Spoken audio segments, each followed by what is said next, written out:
अस्सलाम वालेकुम। मेरा जो ये टॉपिक लेक्चर है, ये मेरा पार्ट 2 है।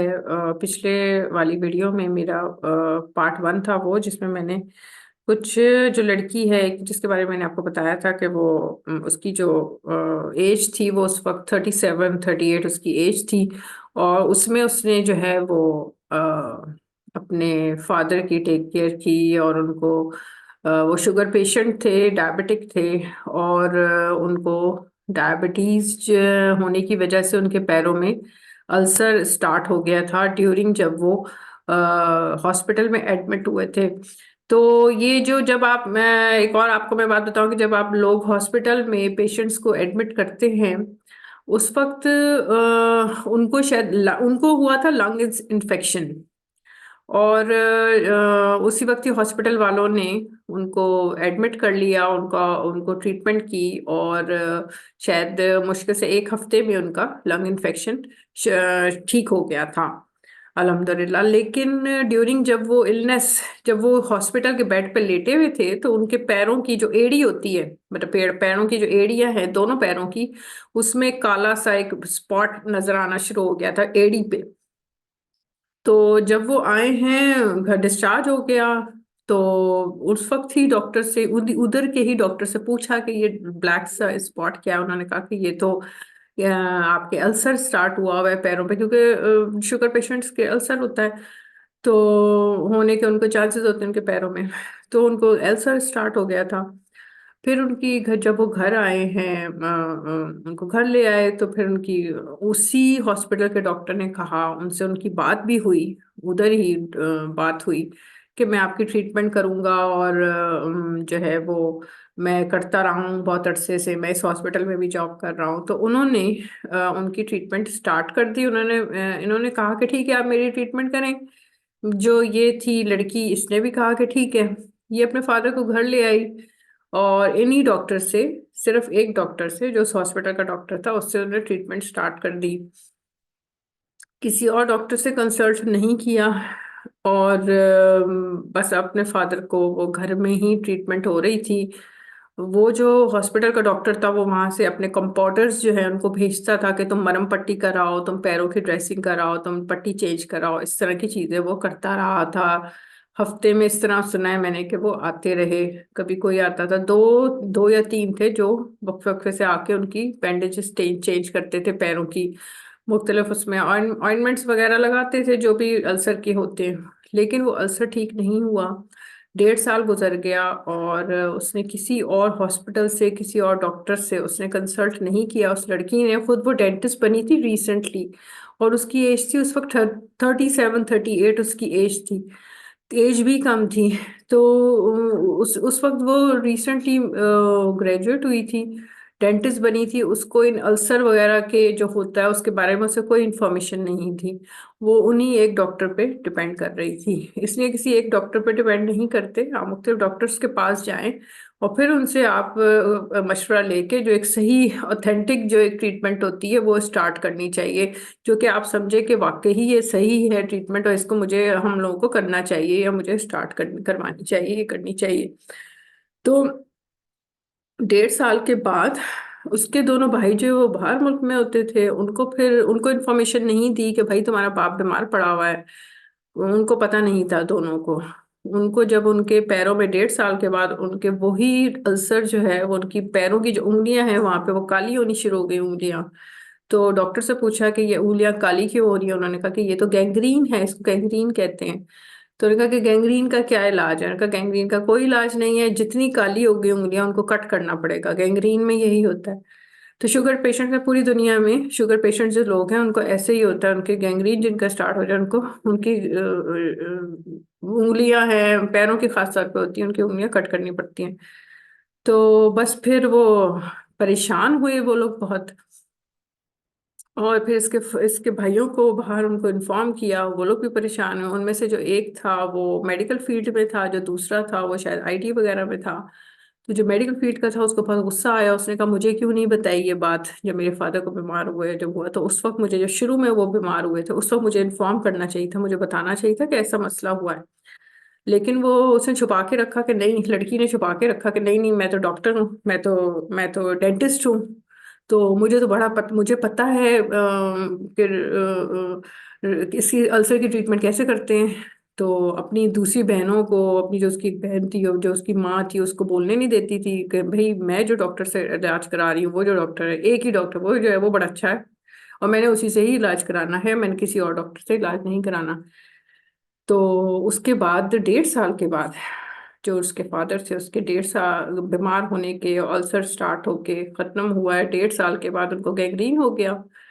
उसके भाइयों को बुलाया है, भाई आए हैं, फिर उनका ऑपरेशन हुआ, उनके फादर को एक और हॉस्पिटल है वहां पे उनको लेके गए। और अच्छा, वो अच्छा हॉस्पिटल था, वहाँ के डॉक्टर्स वगैरह 2-3 डॉक्टर्स आ गए, उन्होंने वो भी बड़े परेशान हुए कि ये क्या हो गया एकदम, और ये आप लोग हमारे पास पहले क्यों नहीं लेकर आए। उन्होंने कहा पहले क्यों नहीं लेकर आए। तो लेकिन वो जाहिर है वक्त गुजर चुका था, कहते हैं ना, चिड़िया चुग गई खेत। अब क्या हो जब चिड़िया चुग गई खेत, तो वो ये मामला था। तो वो बस फिर वो जाहिर है कुछ नहीं कर सकते थे वो लोग।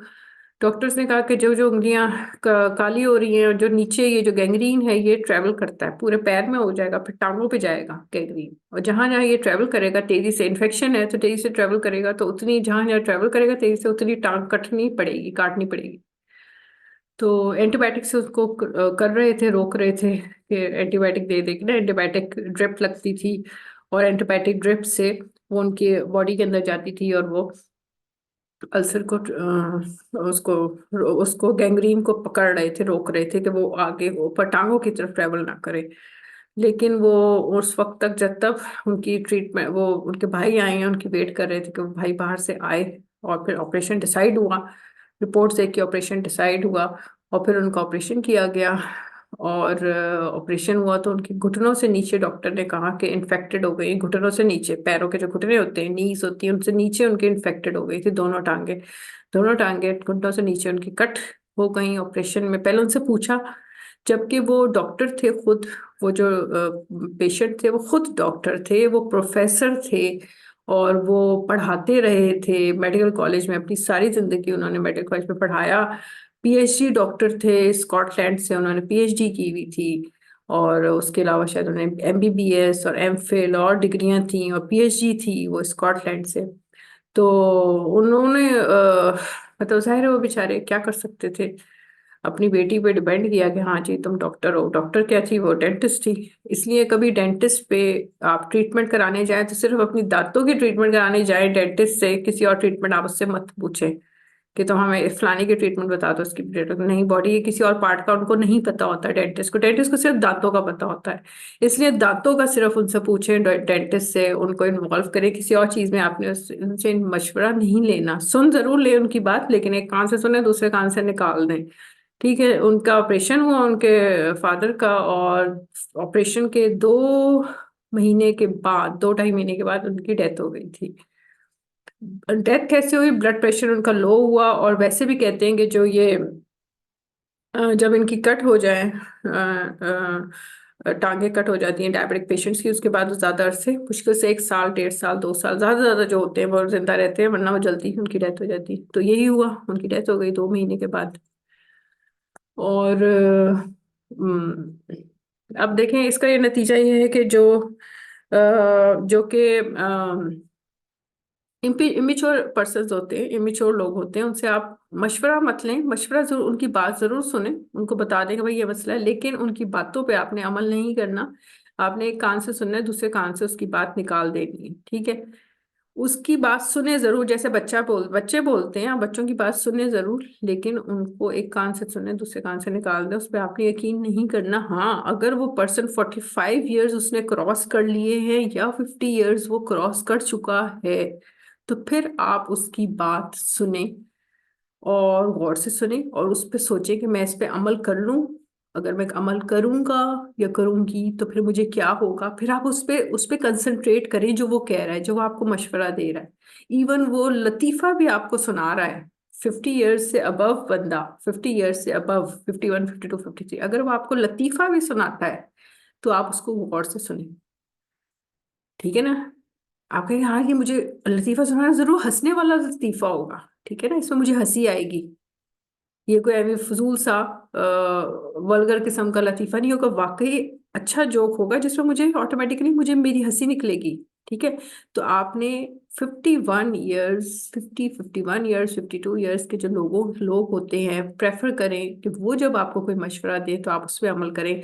अदरवाइज आपने किसी और की किसी बात पे, जो 45 से कम लोग हैं उन पे आपने उनके उस पे आपने भरोसा नहीं करना, उस पे आपने उनकी बातों पर नहीं चलना। उनकी बात आप सुन लें, एक कान से सुने दूसरे कान से निकाल दें, उस पे अमल नहीं करना, उन पे अमल नहीं करना, उन लोगों पे भरोसा नहीं करना। ये थी मेरी वीडियो। और ये जो इम्बिच्योर लोग होते हैं उनसे बचकर रहें। और ये बहुत ही खतरनाक लोग होते हैं। इम्बिच्योर कौन है? जिनकी जिनकी एज कम है, जिनकी एज कम है वो इम्बिच्योर पीपल होते हैं। जिनकी एज कम है, ये नहीं, मैं ये नहीं कह रही कि जी वो पढ़ा लिखा है।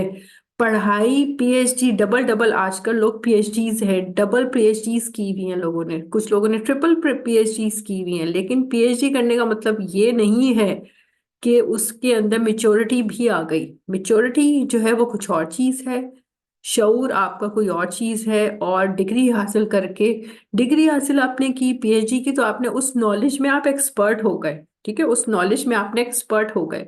लेकिन इसका मतलब ये नहीं कि आपको शऊर भी आ गया, आपको जिंदगी की ऊंच नीच को टैकल करने का आपको आइडिया हो गया, या आपके अंदर इतनी सलाहियत आ गई। नहीं, नो नेवर, ये ऐसा हो ही नहीं सकता। जो बंदा पीएचडी भी हो, प्रोफेसर भी कहीं लग जाए, कहीं भी कुछ हो जाए, लेकिन अगर वो 50 years, even 50 years, 50 years cross कर गया है, या वो 45 ईयर्स, इवन 45 ईयर्स के लोग हैं, 46, 47, 48, वो भी लोग रिलायबल होते हैं, उन पर भी आप भरोसा कर सकते हैं कि हाँ ये थोड़ा सा सेंसेबल हो गया, इससे मैं बात करूं, इससे मैं मशवरा लूं। ठीक है ना, हो सकता है मुझे अच्छा मशवरा दे दे। जब वो मशवरा आपको दे दे, आप उस पर सोचें, एकदम उस पर अमल नहीं करना, उस पर सोचें कि ये जो मुझे कह रहा है 51 ईयर अबव या 45 ईयर्स के बाद का जो बंदा है जो मुझे मशवरा दे रहा है, क्या वो मेरे लिए बेहतर है? उस पर सोचे बैठ के। अगर आपका दिल और आपका दिमाग, आपका दिल होता है और एक आपका दिमाग होता है, ये दोनों चीजें आपको कहे, आपको इन दोनों में आपको बैलेंस नजर आए, आप कहें कि हाँ ये ठीक कह रहा है, आपका दिल भी कहे कि हाँ। अगर दिल आपका मना करे, नहीं नहीं नहीं मैंने ये नहीं करना, अगर आपका दिल मना करे, उसके साथ दिमाग में भी मैसेज जाए कि नहीं नहीं, ये काम, ये जो कह रहा है ये मेरे लिए सही नहीं है, मेरा दिल नहीं चाह रहा, तो आपने वो काम नहीं करना। ठीक है, ये आपका एडवाइस है, वो आपने काम नहीं करना। जो आपका दिल जहाँ पे आपका नहीं चाह रहा, वो आपने काम नहीं करना। आपका दिल जहाँ पे चाहे और आपका दिमाग जहाँ पे टैली करे, वो आपने काम करना है। तो ये थी मेरी एडवाइस लोगों के लिए कि इमेच्योर लोगों पर आप भरोसा मत करें। उसने अपने फादर की टांगे कटवा दी, उसके बाद उनकी डेथ हो गई। वो बंदा जो सारी जिंदगी टीचिंग करता रहा, लोगों को पढ़ाता रहा, इतना बड़ा डॉक्टर था, और जब वो स्कॉटलैंड गए थे और जब उन्होंने वहाँ पे पीएचडी की थी, तो वहाँ के जो अंग्रेज टीचर्स थे वो उनकी तारीफ करते थे। और मैंने सुना बड़े अच्छे उनका वहाँ पे था, उनका जो रिकॉर्ड था, स्कोर था, वो भी बड़ा अच्छा था वहाँ पे पीएचडी में। और फिर वो यहाँ पर आके वो मुख्तलिफ मेडिकल कॉलेजेस में, यूनिवर्सिटीज खुल गई हैं अब तो बहुत सी, तो वहां पे वो पढ़ाते रहे। और बड़ा मतलब माशाल्लाह उनका अच्छा था, लोग उनके जो स्टूडेंट्स हैं उनकी तारीफ करते थे, इवन हर कोई कुलीग्स वगैरह, उनके फ्रेंड्स बहुत थे। तो उस लड़की ने किसी डॉक्टर को, उनके फ्रेंड्स वगैरह से किसी से कांटेक्ट नहीं किया, अपने फादर के किसी डॉक्टर को ही बुला लेती, उसने नहीं बुलाया किसी को, किसी किसी को एंटर होने की घर में इजाजत नहीं थी, किसी और से कंसल्ट नहीं किया, कोई घर में एंटर नहीं हो सकता कोई डॉक्टर, किसी से खुद लेके नहीं गई अपने फादर को। कि भाई लोग तो फिरते हैं पूरे मुल्क में, पूरे शहर में, फिर एक शहर से दूसरे, दूसरे शहर से दूसरे, फिर दूसरे मुल्क ले जाते हैं लोग अपने अपने मरीज की टेक केयर के लिए, लोग दूसरे मुल्क ले जाते हैं, इतना कुछ करते हैं। ठीक है, लेकिन इसने अपने फादर की कुछ नहीं कि नहीं मैं तो बस करवा रही हूँ, एक ही डॉक्टर है उसके साथ लगी रही। तो ये है इमेच्योरिटी का लेवल। इस इमेच्योर लोगों से बचे। इमेच्योर कौन है? जो कि 45 ईयर्स से कम है, उससे आप डरे। 45 ईयर्स से जो कम है ना, कम एज का बंदा है, उससे आप डरे। ये मेरी नसीहत है आप लोगों को कि आप उससे डरे। और जो 45 से कम है उससे डरे। हाँ, जो 45 क्रॉस कर गया है उसकी बात सुनना स्टार्ट करें, गौर से सुने कि हाँ ये बंदा जो कह रहा है सही है। और या फिर वो 50 ईयर्स का ज्यादा है, 50, 51, 52 है, तो फिर उसकी बात आप गौर से सुने, उसको कंसिडर करें। ठीक है, ये थी मेरी वीडियो। और इसको आप जहन में रखिएगा, क्योंकि अगर आपने इस तरह के लोगों के साथ आपने इंटरेक्शन किया, उनकी बातों पे अमल किया, और तो आप जिंदगी में नुकसान उठाएंगे, जैसे उन्होंने, जो उसके फादर थे उन्होंने नुकसान उठाया। जब उनकी डेथ हुई तो बड़ा ही मतलब कि एक बहुत ही अफसुर्दा वहाँ पे सिचुएशन थी।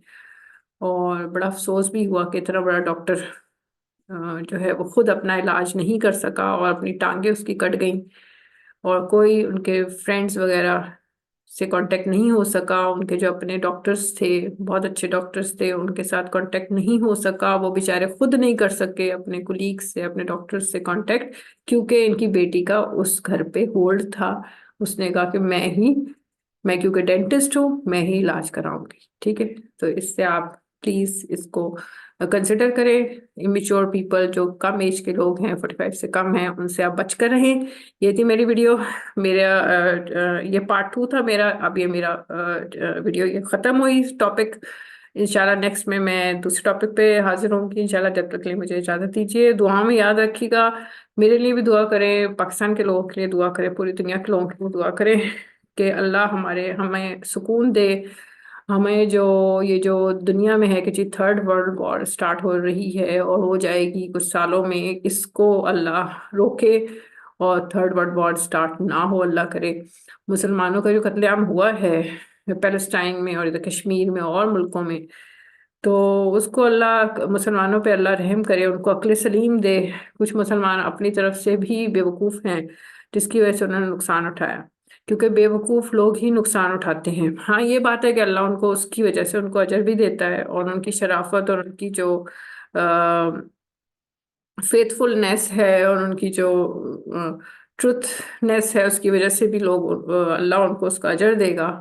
तो क्योंकि अल्लाह अजर जो है वो जो जो सच्चा बंदा होता है वो सच्चा ही होता है, और अल्लाह भी सलूट करता है सच्चे लोगों के को, जो इंसाफ करते हैं, और जो जो सच्चे होते हैं उनको अल्लाह भी सलूट करता है। फरिश्ते भी सलूट करते हैं, हर बंदा उनको सलूट करता है जो सच्चा इंसान हो। तो ये थी मेरी वीडियो। मेरे चैनल को सब्सक्राइब जरूर कीजिए, आगे लोगों को फॉरवर्ड करें ताकि और लोग भी देखें। इससे जो भी उन मालूमात और जो भी वो एडवाइस हासिल करना चाहते हैं वो एडवाइस करें। तो मुझे दुआ में याद रखिएगा। अच्छा सा कमेंट जरूर दीजिएगा इस पे मुझे, क्योंकि मुझे कमेंट्स की ज़रूरत है आपके, और सब्सक्राइबर्स की भी ज़रूरत है। तो दुआ करेंगे मेरे सब्सक्राइबर्स कंप्लीट हो जाएं और मुझे कमेंट्स भी अच्छा दें, क्योंकि इससे मेरा जो वीडियो का स्कोर है वो बढ़ता है। वीडियो का जितना आप कमेंट्स मुझे देंगे, मेरा वीडियो का स्कोर बढ़ेगा, और मेरी वीडियो फिर रैंक करेगी, और फिर उसी वीडियो की बेसिस पे मुझे मेरे चैनल को पैसे मिलेंगे। अगर आप कमेंट्स नहीं देते तो मेरे चैनल को पैसे, वो वीडियो रैंक नहीं करती, और मेरे चैनल को कमेंट्स भी नहीं मिलते, वो रैंक नहीं करती, तो उस चैनल, उस वीडियो की बेसिस पे मुझे पैसे, जो मेरी जो इसकी रिक्वायरमेंट है कि मुझे यूट्यूब से मैं अर्न करूँ, तो वो मेरे नहीं होगा। इसलिए कमेंट देना बहुत ज़रूरी है, आप कमेंट दें। और ये मेरे लिए, मेरे चैनल के लिए और मेरे लिए फ़ायदेमंद है, और मुझे इससे इंकरेजमेंट मिलेगी। दुआ में याद रखिएगा। अल्लाह के पास।